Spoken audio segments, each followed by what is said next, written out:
It's my really great honor to welcome two groundbreaking women working in international development, Winnie Byanyima, the Executive Director of Oxfam, and Rosemary Museminali, who is a Director with UNAIDS. It's a great pleasure to welcome you here to talk about the critical intersection between HIV and AIDS, gender inequality, and violence against women and girls. So, Rosemary, Winnie, let me start with you. How can Oxfam and other social justice and development organizations contribute to an effective HIV response that specifically looks at women and girls? Well, first, I think it's very important that today we keep HIV/AIDS high on the development agenda, because I sense that there is some fatigue or some sense that the problem has been solved because there are treatments that keep people alive for a very long time. But that in itself is causing a problem of more and more people being infected, less and less attention to prevention, and more people infected because people even live longer and have more opportunity to infect. So we need to keep the issue very high on the agenda. And secondly, because a key driver of HIV/AIDS amongst girls and amongst women is that issue of disempowerment, of gender inequality, and of social norms that justify violence against women. So these are things that are deeply rooted in our social norms, and we have to tackle them. And we know that this takes a long time and takes everybody to be involved in removing those harmful social norms. So it's everybody's job. And so it's so important that we campaign and we put it on business agendas, political agendas, school agendas, on everybody's agenda. It's a great response. So let's take a step back. Rosemary, why are women and girls more impacted and more affected and infected by HIV in Africa? I think to understand that, we really need to go back to the way they live. The conditions they live in, the social norms in the communities, the economic status of the women, and really look at what has been normalized as normal when it's abnormal. If you look at issues like rape, if you look at unequal relations in sexual relations, if you look at the position of the woman, that in effect puts them at a disadvantage. So because of that disadvantage, you find that girls are more affected, that women are disempowered, and therefore within that really ends up making girls and women more vulnerable in health terms in general, but more to HIV because of the medium of infection.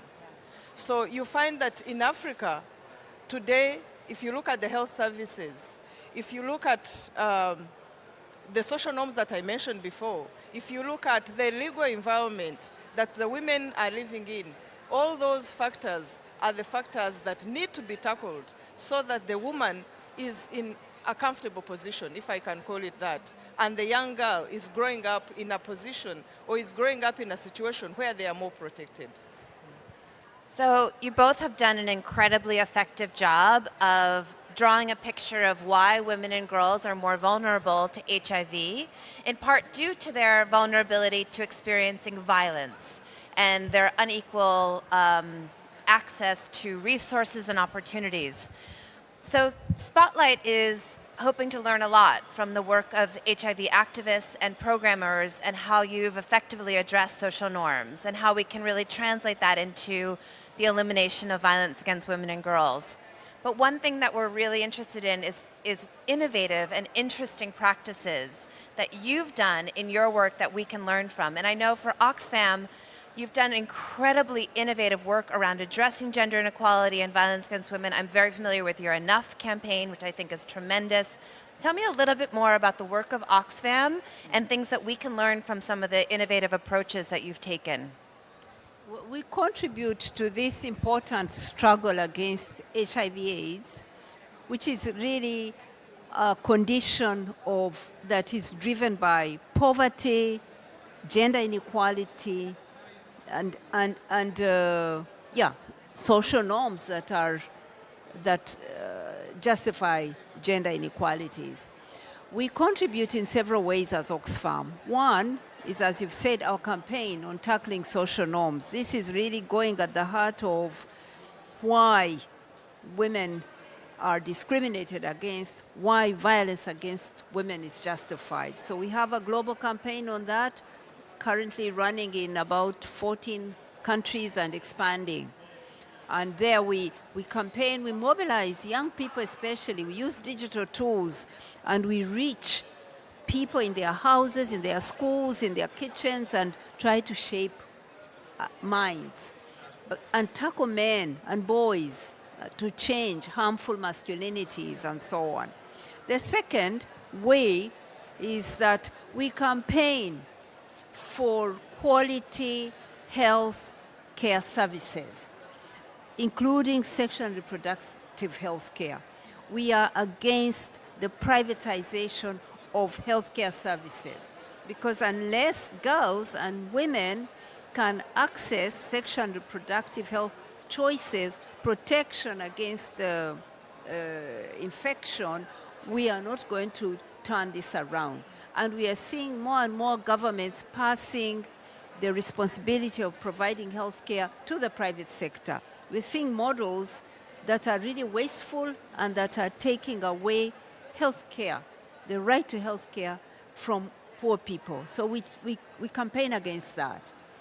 We also campaign on taxation, because the reason that governments are not putting down resources for health care, for sexual and reproductive health care, is that they don't have domestic resources. And the reason they don't is that they don't tax where money is created, where wealth is created. So we fight against tax dodging so that governments can collect enough revenue and spend enough on the health care of women and girls. So those are some of the ways we contribute to this struggle. What really strikes me about everything that you just said is that you're really taking a very broad approach to addressing all of the various factors that contribute to poverty and inequality and ultimately to HIV and to why people are more vulnerable to contracting HIV. I think that's tremendous and incredibly innovative. Rosemary, same question for you. Tell me some of the work that UNAIDS is doing in this area and what can we from Spotlight learn from it?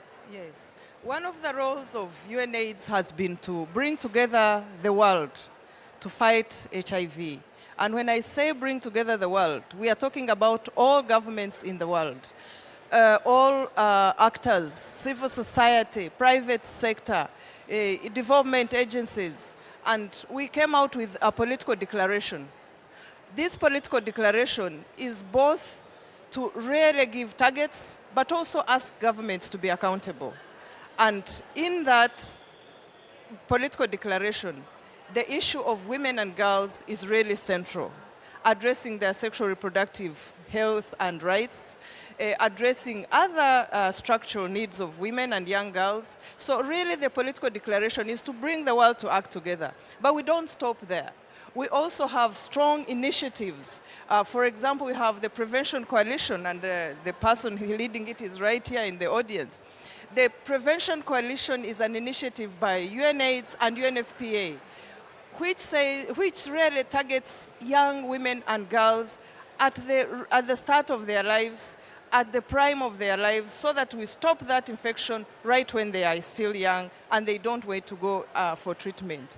So the Prevention Coalition is working to make sure that women are educated, young girls are educated, they are given prevention tools, they are given the knowledge so that they grow up healthier.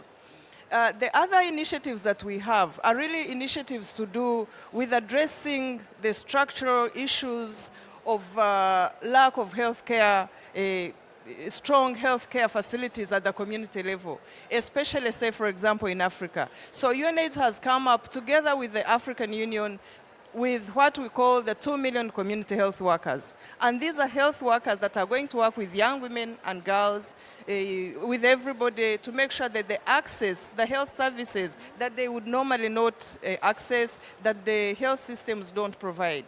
We have initiatives like the 90-90-90. This is where we insist that 90% of our people, 90% of everybody, of the communities, need to know their status. And then 90% of those who know their status, in case they find themselves HIV positive, then they get treatment. And the 90% of those who get treatment are positively impacted, or they feel they get better, they are more healthier. And if we sustain that, we can only talk of ending AIDS by 2030. And unless we do that, we are not able to. So we have initiatives that work with civil society. We know that the civil society are the ones who are in the communities every day. Yeah. Civil society, faith-based organizations, and it's such initiatives, it's such outreach programs that are helping to push the bar higher, but also to bring down the epidemic. I really appreciate the way that you have set the bar so high, and you have a vision for what we can do to end AIDS by 2030, and I think that's really important for us to succeed in achieving the Sustainable Development Goals. You've also managed to really effectively demonstrate how you can't address this issue at only one level, but have to really look at policy and structural change and community change and individual behavior change to be effective.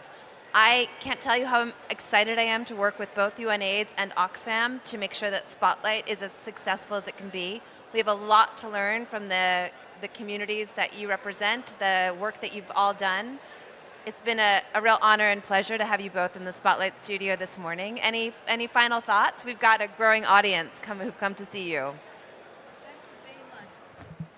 Yeah, I think the last point I'd like to make is that we defend aid and we defend feminist aid, because we want feminist aid includes putting resources in the hands of women's organizations. It's so important that women and girls organize and empower themselves to have a voice, to be able to protect themselves from infection.